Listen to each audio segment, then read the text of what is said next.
Sa kamauotan na magkaigwanin matrayumpo asin matuninong napirilian sa maabot na Mayo, pig-aktibar kan Philippine National Police Bicol ang Regional Election Monitoring Action Center o REMAC kasubagong aga sa Campo General Simeon Ola sa Legazpi City. Nangenot sa aktibidad si PNP Bicol Regional Director Police Brigadier General Andre Perez Dizon. Sigun sa pamayo, maserbi ang REMAC bilang central command post para sa monitoring, consolidating asin coordinating kan gabos na election-related activity sa bilog na Bicol Region. Binilog ini nga ni mag-facilitate kan bulos nin informasyon asin makapataon nin real-time support sa police personnel na piggalat sa maniba-ibang runa.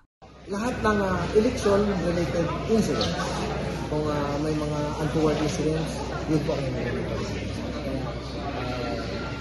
we are making it real. So kung anong mangyayari sa munisipyo, reported ka agad yun sa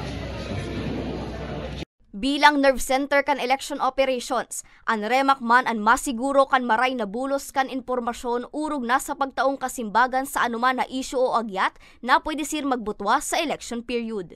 Hinahagad mi po ang cooperation permit sa tuyang publiko, taan pulis katabang lang po nindo sa pagbantay kan tuninungan digdi sa tuyang rehiyon, an kada saro po hahagad ang taning tabang partisipasyon na siguraduhon ta na peaceful asin maging successful po ini eleksyon na dai po kay buhay na masayang, dai kay pamilyang mawarang kay mahal sa buhay.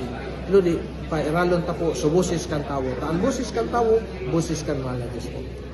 Presente man sa aktibidad sinda John Bautista kan Parish Pastoral Council for Responsible Voting o PPCRV, asin Attorney Annie Romero Cortez ang Assistant Regional Election Director 3 kan COMELEC Regional Office Bicol.